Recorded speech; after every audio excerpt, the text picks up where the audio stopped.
On veut vouloir un Québec libre tout en brimant la liberté individuelle des Québécois. À partir des années 2000, on voit émerger ce qui est quand même une relative nouveauté. Il y a toujours eu un mouvement laïque au Québec. Hein.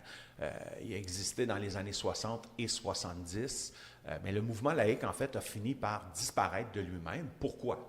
Parce qu'essentiellement, il y avait eu l'impression, eux autres, que c'était plus nécessaire parce que l'Église catholique avait plus le pouvoir qu'elle avait jadis. Et donc, le mouvement laïque, finalement, renaît beaucoup plus tard, à la fin des années 90 et les années 2000.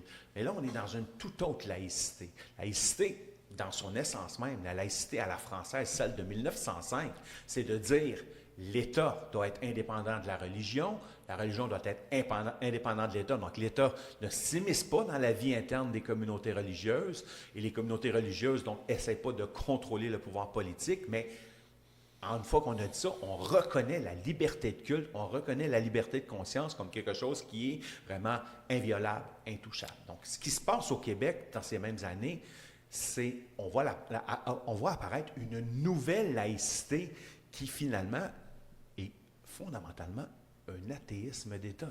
Un athéisme d'État où il ne s'agit plus finalement donc de séparer le religieux du politique, mais littéralement de faire disparaître la religion de l'espace public.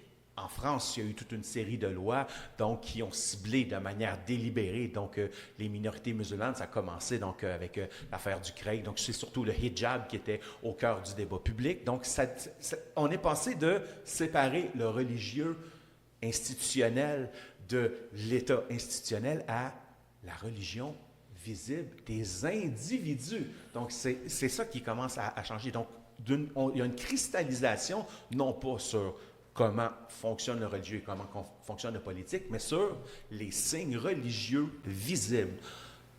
Mais délibérément, on voit bien à ce moment-là, on sait qu'à partir des années 60 et 70, les catholiques et les chrétiens n'emportent plus de signes religieux depuis les années 60 et 70, pour toutes sortes de raisons spirituelles et pour toutes sortes de raisons aussi culturelles.